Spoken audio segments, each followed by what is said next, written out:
Good morning students. मैं देवेंद्र भावसार, आपका physics tutor from Pragya academy. Class 12th में board वाले बच्चों के लिए हम बात कर रहे थे कि वैद्युत क्षेत्र पे हमने थोड़ा सा डिस्कशन किया था। अब हम वैद्युत क्षेत्र के बारे में आगे और बताते हैं। इसमें एक बात थी, वो ये कि वैद्युत बल रेखाएं जो हैं उसकी एक प्रॉपर्टी और इम्पोर्टेंट प्रॉपर्टी है, ठीक है, और उसको अपन आगे बहुत अच्छा डिस्कस करेंगे जब इस स्फीयर से संबंधित बातें आएंगी, यानी जो चालक गोला है उससे रिलेटेड जब बात आएगी। जब फिर भी एक बार मैं बता देता हूं आपको, वैद्युत बल रेखाएं की बहुत सारी प्रॉपर्टी मैंने पढ़ा दी थी आपको। एक प्रॉपर्टी उस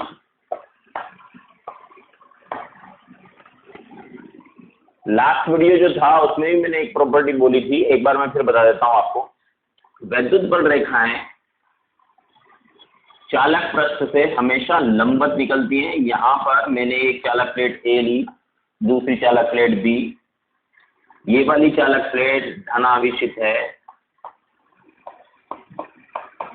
ठीक है, ये वाली चालक प्लेट ऋण आवेशित है।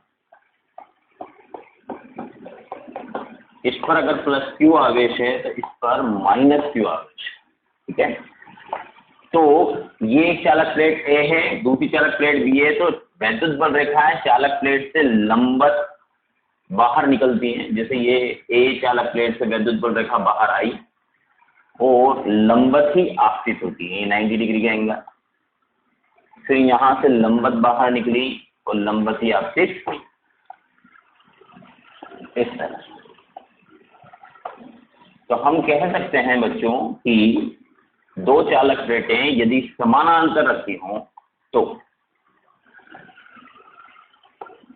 उनके मध्य वैद्युत क्षेत्र एक समान होता है, क्योंकि यहाँ पर जो वैद्युत बल रेखाएं मैंने बनाई, क्योंकि ये बहुत समीप हैं, इससे बल रेखाएं बिल्कुल स्ट्रेट सीधी जाएंगी, ठीक है, और 90 डिग्री का कोण बनाते हुए निकल रही हैं और 90 डिग्री का कोण बनाते हुए ही आपतित होंगी। मीन्स एक्चुअल में ये बिल्कुल स्ट्रेट जाएंगी। मीन्स हम कह सकते हैं कि दो चालक प्लेटें यदि बहुत समानांतर, बहुत समीप रखी गई हों तो उनके मध्य जो वैद्युत क्षेत्र होता है वो एक समान होता है, क्योंकि इससे पहले हमने एक गुणधर्म में पढ़ा था कि समानांतर बल रेखाएं जो होती हैं वो एक समान वैद्युत क्षेत्र को बताती है। क्लियर। अब बच्चों बात क्या है कि जैसे सपोज करो कि मैं चालक प्लेट, जैसे ये एक चालक प्लेट है और सपोज ये ऋण आवेशित चालक प्लेट, क्या है बच्चों, ऋण आवेशित चालक प्लेट है। इनके बारे में, चालक के बारे में हम और भी बहुत सारा डिस्कशन इसी चैप्टर में पढ़ेंगे, ठीक है, मतलब इलेक्ट्रोस्टैटिक जो चैप्टर है उसके अंदर पढ़ेंगे, वो आगे आएगा। फिलहाल आपके लिए इतना ही कि जैसे यहाँ पर एक धनावेश है और ये चालक प्लेट जो है वो ऋण आवेशित है। कौन सी आवेशित है? ऋण आवेशित। क्लियर। तो अब बच्चों यहां से चालक प्लेट से, सॉरी, ये जो धनावेश है ये बिंदु आवेश है, इस बिंदु आवेश से वैद्युत बल रेखाएं निकलेंगी। जब ये चालक प्लेट पर पहुंचेंगी तब ये चालक प्लेट पर 90 डिग्री का कोण ही बनाएंगी।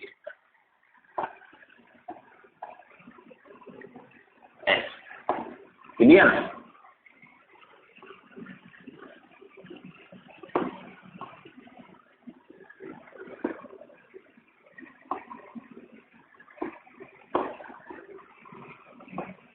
समझ रहे हैं आप बच्चों? आप देख, ये वैद्युत बल रेखाएं हैं, धनावेश से निकली, ऋण आवेश पर पहुंचेंगी, लेकिन ऋण आवेश चालक प्लेट पर है, इसलिए चालक प्लेट पर ये लंबवत ही आपतित होंगी, ठीक है। तो आपको वैद्युत बल रेखाओं का एक ये इंपॉर्टेंट गुणधर्म है, इसके बारे में हम आगे भी डिस्कस करेंगे कि जैसे एक चालक गोला लें, यदि इस चालक गोले को मैं धनावेशित कर दूं, कैसा आवेशित कर दूं? धनावेशित कर दूं, तो वैद्युत बल रेखाएं इस चालक प्लेट से, वैद्युत बल रेखाएं इस चालक प्लेट के पृष्ठ से बाहर की ओर त्रिज्यीय दिशा में, बाहर की ओर त्रिज्यीय दिशा में अनंत तक जाएंगी चालक गोले के पृष्ठ से। इसलिए मैं चालक गोले के अंदर डॉट डॉट डॉट बना रहा हूं अंदर बल रेखाएं नहीं होती हैं, क्योंकि चालक के अंदर वैद्युत क्षेत्र जो होता है उसका मान 0 होता है।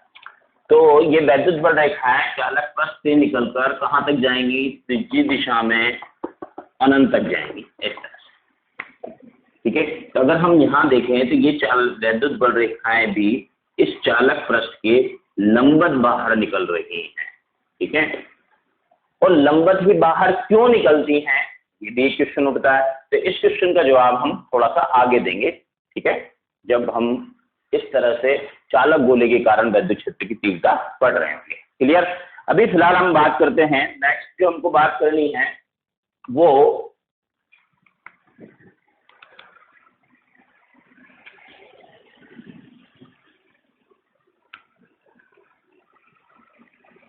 कुछ न्यूमेरिकल्स के बारे में बात कर लेते हैं, जो सिंपल बोर्ड के न्यूमेरिकल्स होते हैं उनके बारे में बात करते हैं। ठीक है, देखो इधर हम जानते हैं, सबसे पहले मैं एक कंसेप्ट की बात कर देता हूं। कंसेप्ट क्या है बच्चों कि अगर कोई बिंदु आवेश प्लस कैपिटल Q से r दूरी पर, यहाँ पर एक कोई बिंदु O है, यहाँ पर बिंदु P है, इस बिंदु P जो कि बिंदु आवेश Q से r दूरी पर स्थित है, तो इस बिंदु P पर वैद्युत क्षेत्र की तीव्रता की दिशा, ठीक है, प्लस आवेश के कारण दूर की ओर होगी, ऐसे होगी। तो यहाँ पर इस बिंदु P पर वैद्युत क्षेत्र की तीव्रता KQ/r स्क्वायर होती है। क्या होती है बच्चों? बिंदु P पर वैद्युत क्षेत्र की तीव्रता का सूत्र क्या होगा? KQ/r square. कितना होगा बच्चों? KQ/r square. इस कंसेप्ट पर हम बात करेंगे। वैद्युत क्षेत्र की तीव्रता एक सदिश राशि है। ठीक है, क्लियर? अब बच्चों बात क्या है, क्या क्या क्वेश्चन बनते हैं, देखो मैं बताता हूँ। जैसे मैंने एक समबाहु त्रिभुज लिया, यहाँ पर मैंने प्लस Q आवेश, यहाँ भी प्लस Q आवेश, यहाँ भी प्लस Q आवेश। क्लियर? मैंने कहा आपसे कि ये एक समबाहु त्रिभुज है। इस समबाहु त्रिभुज की भुजा कितनी है? A। ठीक है, इस समबाहु त्रिभुज का केंद्र यानी कि सेंट्रोइड जो है वो क्या है? O। ठीक है, ये शीर्ष A है, ये शीर्ष B है, ये शीर्ष C है। क्लियर? अगर आपसे कहा जाए कि इस समबाहु त्रिभुज के केंद्र यानी कि बिंदु O पर वैद्युत क्षेत्र की तीव्रता ज्ञात करो, तो आप कहेंगे, ठीक है, देखो इधर इस प्लस Q, ये वाला जो प्लस Q है यानी शीर्ष A पर जो आवेश रखा हुआ उसके कारण वैद्युत क्षेत्र की तीव्रता मैंने EA बोल दी। ठीक है, क्या होगा बच्चों? प्लस Q आवेश से, प्लस आवेश है, वैद्युत क्षेत्र की तीव्रता कैसे होगी? दूर की ओर। फिर बिंदु B पर, शीर्ष B पर जो आवेश रखा है उसके कारण वैद्युत क्षेत्र की तीव्रता कितनी हो गई बच्चों? EB। फिर बिंदु C पर जो वैद्युत क्षेत्र की तीव्रता हुई वो कितनी हो गई? अब यहाँ पर अगर हम बात करें, ठीक है, तो ये दूरी जो कि शीर्ष B से O की दूरी, अगर मैं स्मॉल r बोलता हूं तो वो ही शीर्ष A से केंद्रक की दूरी स्मॉल r होगी, और C शीर्ष से केंद्रक के बीच की दूरी भी कितनी होगी? स्मॉल r होगी। मीन्स हम कह सकते हैं कि मैग्नीट्यूड में EA is equal to EB is equal to EC, यानी कि तीनों वैद्युत क्षेत्र की तीव्रताओं का मान जो होगा वो बराबर होगा, और वो कितना होगा बच्चों? KQ/r²। परंतु अगर हम देखें दिशा की बात करें तो EA ऐसे है, EB ऐसे है, और EC ऐसे है। अब बच्चों बात क्या है, तो किन्हीं भी दो तीव्रताओं के बीच का अगर हम कोण निकालेंगे तो कितना आएगा? 120, 120 और 120। ठीक है, जब क्लास 11 में आपको कई बार ये पढ़ाया गया था कंसेप्ट कि जब तीन बल बराबर हो और 120, 120 और 120 डिग्री, यानी किन्हीं भी दो बलों के बीच का कोण यदि तीन बल परिमाण में बराबर हो, एक ही बिंदु पर आरोपित हो, और किन्हीं भी दो बलों के बीच का कोण यदि 120 डिग्री होता है, तो नेट फोर्स जो होता है वो कितना होता है? 0। यहाँ पर वैद्युत क्षेत्र की तीव्रता है, ठीक है, वैद्युत क्षेत्र की तीव्रता भी एक सदिश राशि होती है। यहाँ पर तीन तीव्रताएं हैं, एक ही बिंदु पर आरोपित हो रही हैं, और इन्हीं भी दो तीव्रताओं के बीच का कोण अगर हम देखें तो वो 120 डिग्री है। इसलिए हम कहेंगे कि केंद्रक पर वैद्युत क्षेत्र की तीव्रता का मान 0 होगा। कितना होगा बच्चों? 0 होगा। क्लियर? तो आप लोगों को इस तरह के प्रश्न करने हैं। अब मैं आपको और बताता हूं।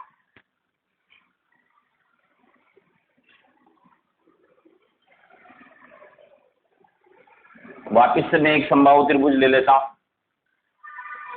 यहां पर मैंने एक प्लस क्यू आवेश लिया, यहां भी एक प्लस क्यू आवेश ले लिया, लेकिन यहां मैंने माइनस क्यू आवेश। क्लियर? अब बच्चों बात क्या है, ध्यान से। यहां पर इस प्लस क्यू आवेश, ये समबाहु त्रिभुज है, तो भुजाएं क्या है, बराबर। ठीक है, भुजाएं क्या है, बराबर। अब हम कहें कि ये जो प्लस क्यू आवेश है, इससे केंद्रक O पर तीव्रता EA, इसको हम शीर्ष A बोल देते हैं, इसको B बोल देते हैं, इसको C बोल देते हैं। क्लियर? तो अब बच्चों बात क्या है कि इस केंद्रक O पर प्लस क्यू आवेश के कारण तीव्रता EA, इस स्मॉल q के कारण तीव्रता EB। पहले हम इन दोनों को ही हल करें। अगर हम इन दोनों को हल करेंगे तो बच्चों, ठीक है, परिणामी तीव्रता जो होगी, परिणामी तीव्रता जो होगी ER, ठीक है, क्योंकि ये माइनस क्यू आवेश है, इसलिए मैंने अभी इसके बारे में कुछ बात नहीं करी है, केवल बात कर रहे हैं हम सिर्फ A पर रखे आवेश के कारण और B पर रखे आवेश के कारण। A पर रखे आवेश के कारण EA, B पर रखे आवेश के कारण EB। अब हम यहाँ पर EA और EB को सोल्व कर रहे हैं। दोनों के बीच में कोण एंगल कितना होगा, 120 डिग्री होगा। दोनों के परिमाण क्या होंगे, बराबर। EA is equal to EB। Clear?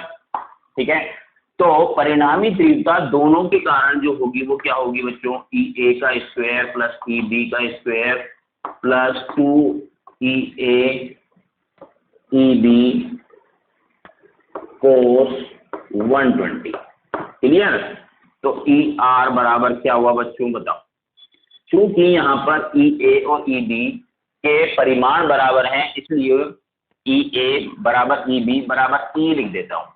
ठीक है, जहां पर E की वैल्यू कितनी होगी, KQ बाय R स्क्वायर। जहां पर स्मॉल r जो है वो शीर्ष A से केंद्रक O के बीच की हमने दूरी ली है, और B से केंद्रक O की दूरी भी कितनी है, स्मॉल r। क्लियर? तो यहां लिख दिया बच्चों मैंने E square plus E square plus 2E फिर E cos 120 minus 1/2। Second quadrant में है, ठीक है, नेगेटिव आएगा। cos 120 की वैल्यू कितनी होती है, -1/2। 2 से 2 क्या हो गया बच्चों, कैंसिल। क्या आंसर आया, E square plus E square minus E square. E square से E स्क्वायर कैंसिल, तो ER इज इक्वल टू कितना आया बच्चों, E। इन दोनों को हमने हल किया तो परिणामी वैद्युत क्षेत्र की तीव्रता कितनी आई बच्चों, ठीक है, ER is equal to E। अब बच्चों बात क्या है कि मैं वापस से यहां पर फिगर बनाता हूं जिससे आपको बहुत अच्छा समझ में आएगा। ठीक है, हमारे पास इस बिंदु O पर EA और EB के कारण वैद्युत क्षेत्र की तीव्रता ER, जिसकी वैल्यू किसके बराबर है, E के बराबर है, वो है। यहां पर माइनस क्यू आवेश जो कि शीर्ष C पर जो माइनस क्यू आवेश है उसके कारण वैद्युत क्षेत्र की तीव्रता हमने नहीं ली थी। अब मैं उसको भी कंसीडर कर देता हूं, वो इसी दिशा में होगी और उसकी वैल्यू में लिख देता हूं EC। क्लियर? ठीक है, अब बच्चों ER और EC दोनों एक ही दिशा में हैं, तो बिंदु O पर टोटल वैद्युत क्षेत्र की तीव्रता ER सदिश प्लस EC सदिश का सदिश योग होगी। तो EO बराबर, चूंकि दोनों एक ही दिशा में है इसलिए जुड़ जाएंगी। ER बराबर क्या है बच्चों, E, और EC बराबर भी क्या होगा, E। क्यों होगा, क्योंकि EC बराबर क्या लिखेंगे हम, KQ by small r square, यानी ये भी किसके बराबर होगी, E के। मेन सेक्शन में EO का मान की अगर हम बात करें, ठीक है, तो वो कितना हो जाएगा, 2E। तो EO 2E, E की वैल्यू कितनी है, KQ बाय R स्क्वायर। ठीक है, और दिशा की अगर बात करें तो O से C की ओर, ठीक है, तो क्या लिखेंगे, O से C की ओर। क्लियर?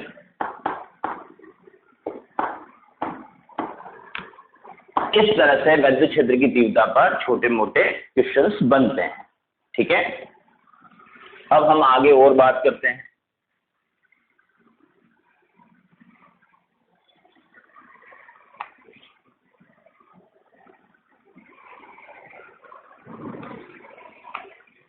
अगर मैं एक स्क्वायर यानी कि वर्ग लेता हूं, ठीक है, यहां प्लस क्यू आवेश, यहां प्लस क्यू आवेश, यहां प्लस क्यू आवेश, यहां प्लस क्यू आवेश, ये शीर्ष ए, ये बी, ये सी और ये डी। क्लियर? इस वर्ग का केंद्र है ओ। इस केंद्र ओ पर वर्ग के शीर्षों पर रखे आवेश के कारण कुल वैद्युत क्षेत्र की तीव्रता ज्ञात करनी है। यानी बिंदु ओ पर वैद्युत क्षेत्र की तीव्रता निकालनी है, तो ई शीर्ष ए के कारण ई ए ऐसे होगी, बी के कारण तीव्रता ऐसे होगी, डी के कारण तीव्रता ऐसे होगी ई डी, और सी के कारण तीव्रता ऐसे होगी ई सी। क्लियर? यानी कि इस बिंदु ओ पर, इस बिंदु ओ पर यहां बना देता हूं, ये बिंदु ओ पर, ये तो हो गई आपकी ई बी और ये हो जाएगी आपकी ई डी। ठीक है, अब बच्चों चूंकि ये एक वर्ग है, यानी इसकी सारी भुजाएं बराबर हैं, तो किसी भी एक शीर्ष से केंद्र के बीच की जो दूरी है, अगर वो उसको मैं r मान लूं, वैसे वो होगी कितनी, a/√2 होगी। यानी small r is equal to a/√2 होगी। ठीक है, किसी भी शीर्ष से केंद्र के बीच की दूरी कितनी होगी, a/√2 होगी। क्यों होगी? क्योंकि वर्ग की भुजा कितनी है, a। तो उस केस के अंदर अगर आप देखें तो मैं कह सकता हूं कि E A is equal to E B is equal to E C is equal to E D. यानी कि ये चारों तीव्रताएं परिमाण में बराबर होंगी, होंगी कि नहीं? तो ई बी से ई डी क्या हो जाएगा, कैंसिल। ये क्या है बच्चों, ई सी, ये ई सी से कौन कैंसिल हो जाएगा, ई ए। ठीक है, तो ये भी कैंसिल हो गया, तो कितना आंसर आ गया, 0। यानी कि वर्ग के केंद्र ओ पर तीव्रता का मान कितना होगा, 0। क्लियर? अब बच्चों अपन आगे बात करते हैं।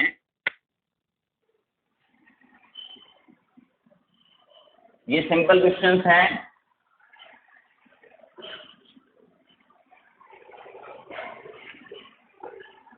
यहां पर हम इस तरह की बात करते हैं। एक प्लस क्यू आवेश है, बच्चों माइनस क्यू आवेश है। कितनी दूरी पर रखे, निर्वात में r दूरी पर रखे। अब इन दोनों आवेशों को मिलाने वाली रेखा, ये डॉट डॉट डॉट, क्योंकि ये डॉट डॉट डॉट वाली रेखा भी इन दोनों आवेशों को मिलाने वाली रेखा कहलाएगी। अब आपसे कहा जाता है कि यहाँ पर प्लस Q1 वैल्यूज दे देते हैं, यहाँ 2। ठीक है, दोनों के परिमाण अलग अलग हैं। क्या है बच्चों, दोनों के परिमाण अलग अलग है। एक है प्लस Q1, दूसरा है माइनस Q2, या पहले इसको प्लस ही ले लेते हैं।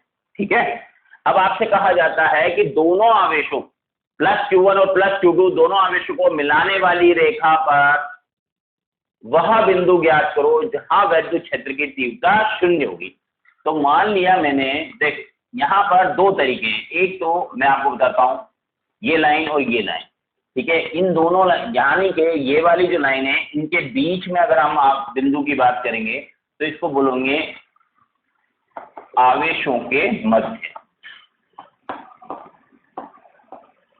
क्या बोलेंगे, आवेशों के मध्य। और अगर आप बिंदु आपको इस साइड में मिलता है या इस साइड में मिलता है तो बोलेंगे मिलाने वाली रेखा, रेखा के बाहर। क्लियर? और यहां पर बोलेंगे मिलाने वाली रेखा, मिलाने वाली रेखा पर आवेशों के मध्य में। ठीक है, क्लियर? तो देखो बच्चों, यहां पर हम पहले एक बिंदु ले लेते हैं P। ये बिंदु P लिया मैंने। कौन सा बिंदु है, ये बिंदु। दोनों आवेशों के बीच की दूरी कितनी है, r। मान लिया मैंने प्लस Q से Q1 से बिंदु P की दूरी कितनी है, x। तो ये दूरी कितनी बची बच्चों, r माइनस x हुई ना। ये दूरी कितनी है, x। तो ये दूरी कितनी हुई, r माइनस x। क्लियर?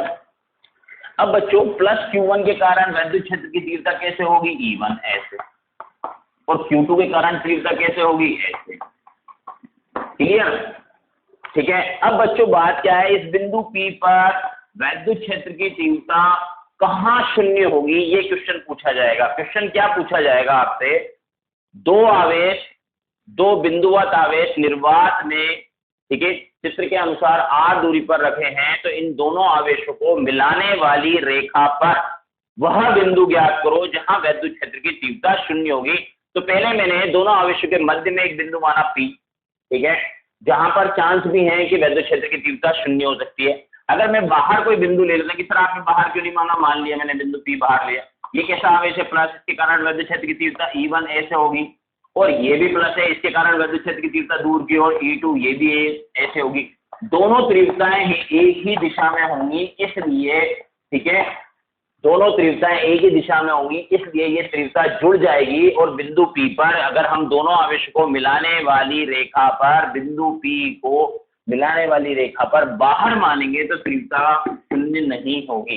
इसलिए दोनों आवेशों को मिलाने वाली रेखा पर वह बिंदु, ठीक है, वह बिंदु जिस पर तीव्रता शून्य होगी वो कहाँ मिलेगा, दोनों आवेशों के मध्य में। कब मिलेगा, जब एक्चुअल में दोनों आवेश कैसे हो, धनात्मक।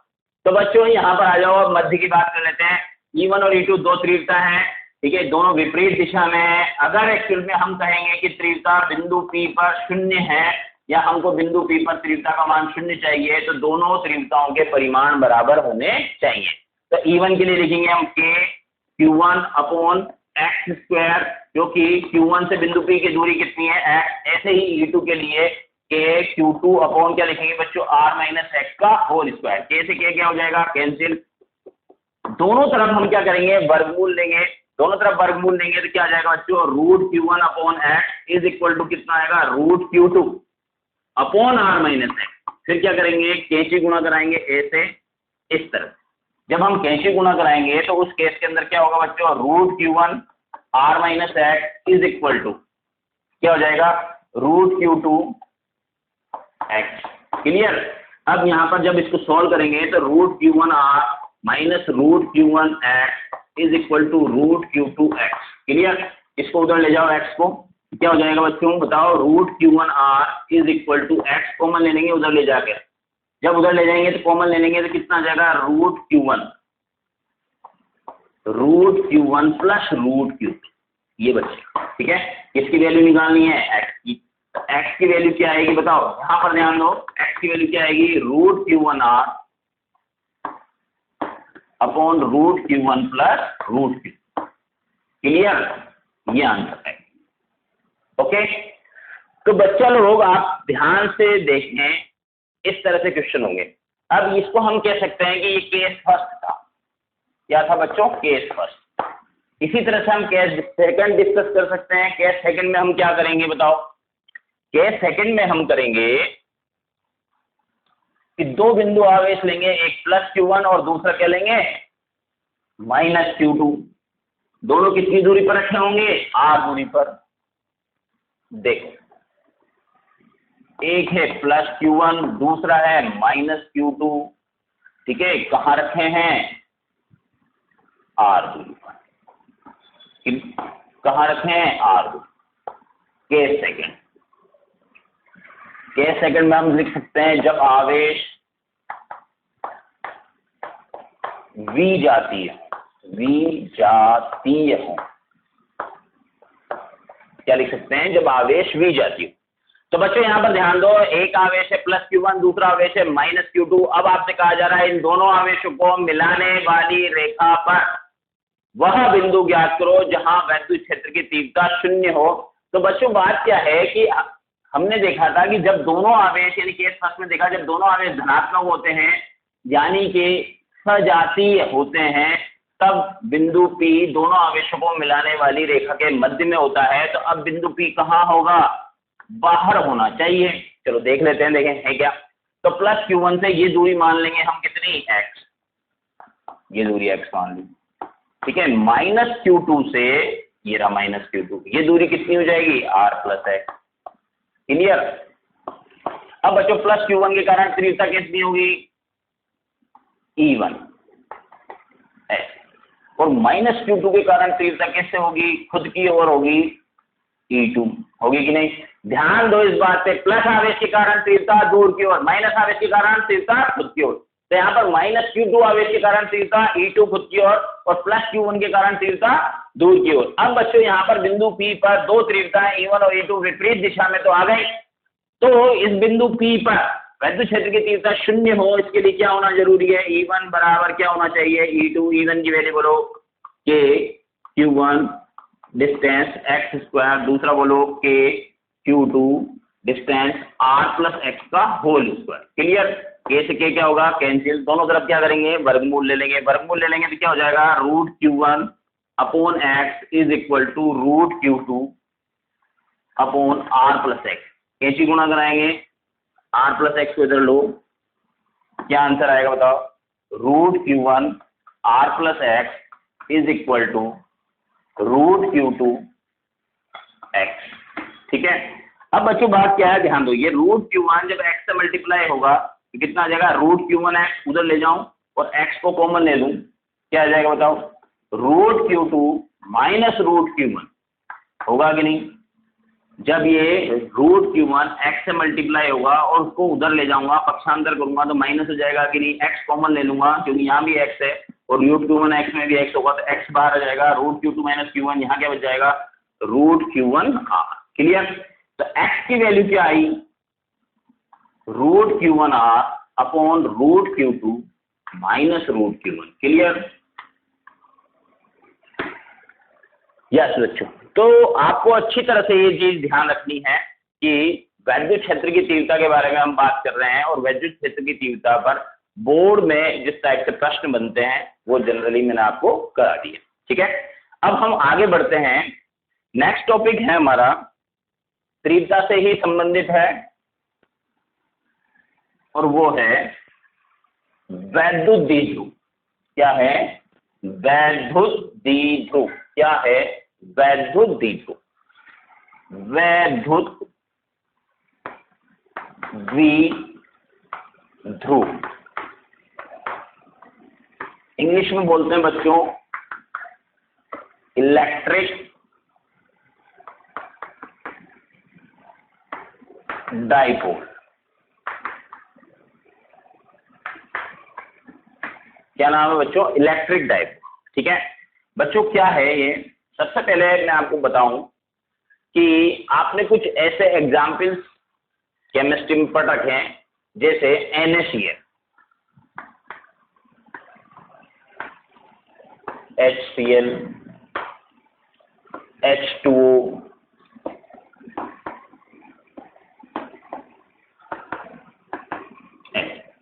ये H प्लस Cl माइनस, ये Na प्लस Cl।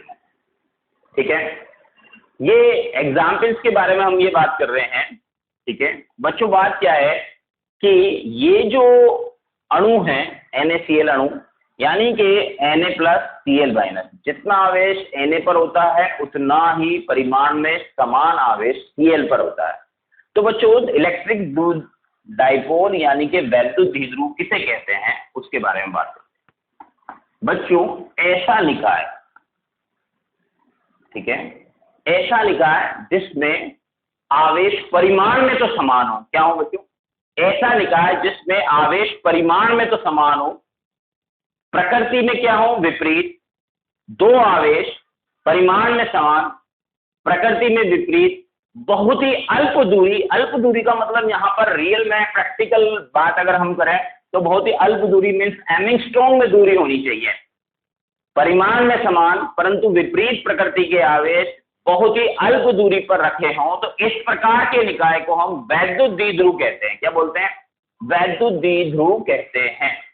ठीक है, देखो बच्चों यहां पर क्या है कि हमको वैद्युत क्षेत्र की तीव्रता की गणना करनी है और ये दोनों आवेश, ठीक है, द्विध्रुव क्या होता है बच्चों? द्विध्रुव एक ऐसा निकाय है, निकाय के बारे में मैंने आपको बताया, परिमाण में समान, विपरीत प्रकृति के आवेश बहुत ही अल्प दूरी पर रखे हों, तो इस प्रकार का निकाय वैद्युत द्विध्रुव कहलाता है। अब बच्चों वैद्युत द्विध्रुव में एक प्लस आवेश होता है, एक माइनस आवेश होता है।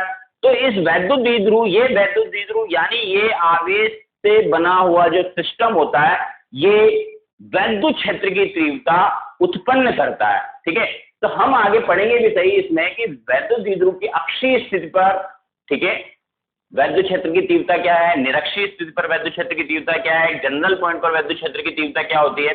तो बच्चों वैद्युत द्विध्रुव निकाय जो है, क्योंकि इसमें आवेश होते हैं, प्लस आवेश भी होता है और माइनस आवेश भी होता है और कुछ दूरी पर रखे हुए होते हैं, इसलिए ठीक है, इसलिए ये निकाय वैद्युत क्षेत्र की तीव्रता उत्पन्न करता है। ठीक है, एग्जाम्पल्स मैंने आपको बताया NaCl, HCl, H2।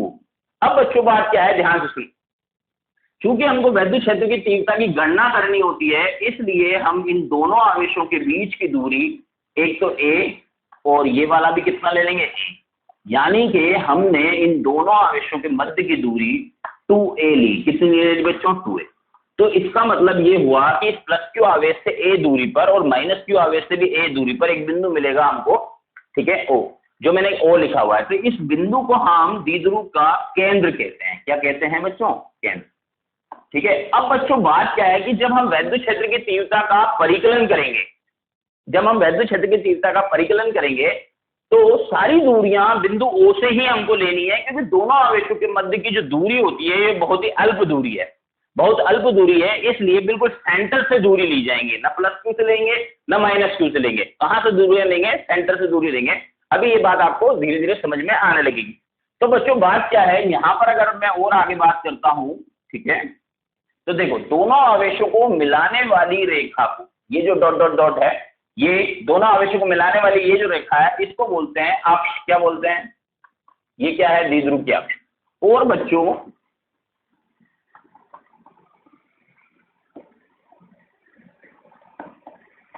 इसको क्या बोलते हैं, निरक्ष। निरक्ष क्या चीज हुई बताओ, द्विध्रुव को, द्विध्रुव में दोनों आवेशों को मिलाने वाली रेखा को अक्ष कहते हैं। तो अक्ष के लंबवत वह रेखा जो कि द्विध्रुव के केंद्र से गुजरे, लंबवत रेखा है ये और द्विध्रुव के केंद्र से गुजरेगी, इसको हम क्या बोलते हैं, निरक्ष बोलते हैं। क्लियर।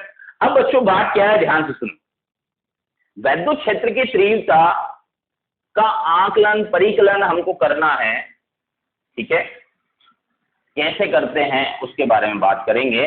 लेकिन उससे पहले वैद्युत क्षेत्र, देखो उससे पहले मैं एक लॉजिक बताता हूं आपको कि द्विध्रुव एक निकाय है, निकाय में कुछ भी नहीं है। कि सर कुछ भी नहीं है क्या बीमारी है, दो आवेश हैं, कुछ दूरी पर रखे हुए होते हैं, समान परिमाण में समान, प्रकृति में विपरीत होने चाहिए, यानी एक प्लस आवेश है तो दूसरा माइनस आवेश होना चाहिए, मान दोनों के बराबर होने चाहिए, ठीक है, परिमाण में समान, प्रकृति में विपरीत, दो आवेश यदि अल्प दूरी पर रखे होते हैं तो इस प्रकार का निकाय क्या कहलाता है बच्चों, द्विध्रुव कहलाता है। अब बच्चों द्विध्रुव करता क्या है, मैंने आपको बताया कि इसमें प्लस आवेश होता है, माइनस आवेश होता है। तो द्विध्रुव क्या करता है, वैद्युत क्षेत्र की तीव्रता पैदा करता है। क्या करता है, द्विध्रुव वैद्युत क्षेत्र की तीव्रता पैदा करता है। जब द्विध्रुव वैद्युत क्षेत्र की तीव्रता उत्पन्न करता है, जब द्विध्रुव वैद्युत क्षेत्र की तीव्रता उत्पन्न करता है तो उसके कारण, ठीक है। अब बच्चों जैसे मैंने 3 उदाहरण यहाँ लिखे थे, NaCl, HCl, H2, तो अलग अलग उदाहरण है ये, ध्यान से सुनना बात को, ठीक है। NaCl है, HCl है, H2O, तो इस तरह से ये अलग अलग द्विध्रुव है। तो कौन सा द्विध्रुव कितनी अच्छी तीव्रता पैदा करेगा, ठीक है, कौन सा द्विध्रुव कितनी अच्छी तीव्रता पैदा करेगा, बहुत अच्छी तीव्रता उससे पैदा होगी, नहीं होगी, क्या होगा, ठीक है। अलग अलग द्विध्रुवों के कारण अलग अलग वैद्युत क्षेत्र की तीव्रताएं पैदा होगी।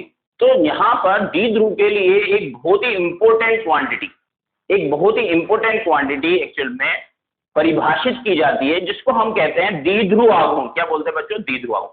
तो द्विध्रुव आघूर्ण क्या है, द्विध्रुव आघूर्ण उस द्विध्रुव के कारण, किसी भी द्विध्रुव के लिए अगर हम द्विध्रुव आघूर्ण के बारे में जानते हैं तो हम कह सकते हैं कि वो द्विध्रुव आघूर्ण से हमको आइडिया हो जाता है कि एक्चुअल में वो कितनी अच्छी वैद्युत क्षेत्र की तीव्रता उत्पन्न करेगा, अच्छी करेगा, बुरी करेगा, जो भी है, या अपेक्षाकृत कम ज्यादा होगी, ठीक है, उसका आइडिया हम लगा सकते हैं। तो हम यहाँ पर द्विध्रुव के लिए द्विध्रुव आघूर्ण, जो कि एक बहुत इंपॉर्टेंट परिभाषा है, ठीक है, यह इंपॉर्टेंट क्वांटिटी है, उसके बारे में बात कर रहे हैं। अब हम बात करेंगे द्विध्रुव आघूर्ण।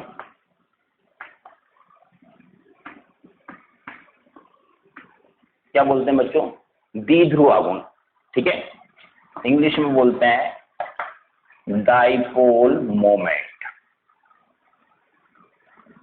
क्या बोलते हैं, डाइपोल मोमेंट। क्लियर। अब बच्चों क्या चीज है ये, देखो ये माइनस क्यू आवेश, ये प्लस क्यू आवेश, ये सेंटर, मैंने आपको बताया ना, सेंटर और यहाँ पर इन दोनों आवेशों के बीच की दूरी को हम 2a से लिखते हैं। ठीक है, तो ये जो द्विध्रुव है, इस द्विध्रुव का क्या ध्रुव हुआ? O।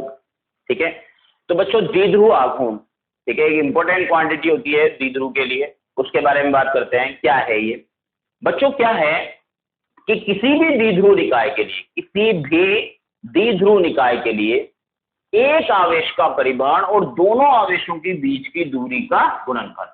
द्विध्रुव निकाय के लिए एक आवेश का परिमाण, ठीक है, एक आवेश का परिमाण, परिमाण को सिंपल क्यू से लिख दूं, चाहे अपन ऐसे भी लिख सकते हैं। द्विध्रुव निकाय, इस निकाय के लिए बात करें, किसी भी द्विध्रुव निकाय के लिए दो आवेश होंगे, इसमें एक प्लस क्यू होगा, एक माइनस क्यू होगा। तो आपको क्वांटिटी पे जाना, अमाउंट पे जाना है। दोनों आवेशों का में से, जैसे एक ये -10 माइक्रोकुलाम है, वो +10 माइक्रोकुलाम है, तो आपको क्वांटिटीज पे जाना है, 10 माइक्रोकुलाम, प्लस और माइनस पे नहीं जाना। मीन्स परिमाण, एक आवेश का परिमाण और दोनों आवेशों के बीच की दूरी का गुणनफल क्या कहलाता है? द्विध्रुव आघूर्ण कहलाता है। ये एक सदिश राशि है। कैसी राशि है बच्चों? सदिश राशि है। अगर इसके मात्रक की बात करें तो आवेश का मात्रक क्या होता है? कूलाम। 2a, ये क्या चीज है बच्चों? दूरी। तो कूलाम इंटू मीटर, ठीक है, ये एक सदिश राशि होती है जिसका मात्रक क्या है? Coulomb into metre. एक और इसका प्रचलित मात्रक है डिबाई, ठीक है, एक और इसका प्रचलित मात्रक है कूलाम इंटू मीटर, को हम डिबाई भी बोल सकते हैं। ठीक है, उसके बारे में हम थोड़ा बाद में बात करेंगे। फिलहाल हम यहाँ पर बात कर रहे हैं कि द्विध्रुव आघूर्ण जो है एक सदिश राशि होती है जिसकी दिशा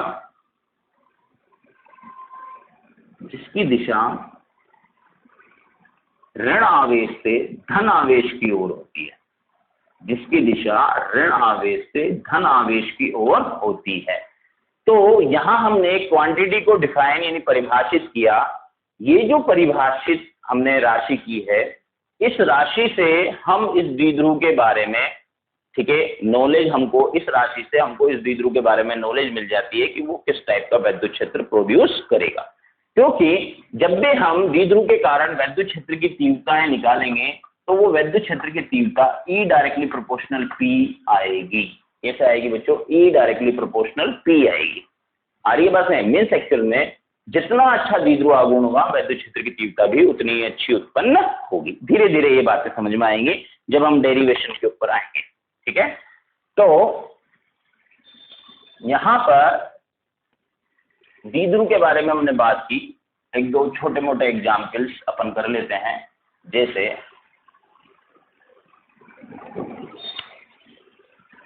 आपको ऐसे कहा गया कि यहाँ +10 माइक्रोकुलाम, ठीक है, यहाँ -10 माइक्रोकुलाम, ठीक है, बीच की दूरी 3 एंगस्ट्रॉम, ठीक है, एंगस्ट्रॉम तो समझते हैं हम।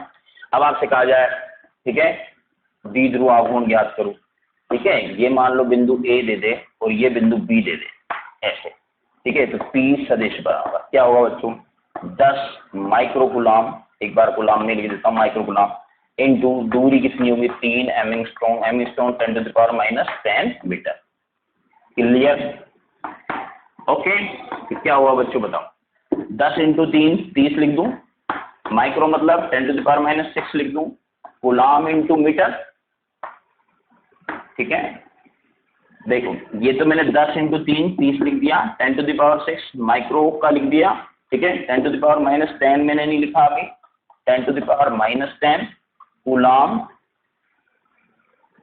Into metre. क्लियर? अब बच्चों यहां पर हम लिख सकते हैं 30 × 10⁻16 कूलाम इंटू मीटर। तो बच्चों यहां पर अगर हमने सदिश चिन्ह लगाया है और डायरेक्शन के बारे में बात करनी है तो आपकी डायरेक्शन कैसे होगी? A से B की,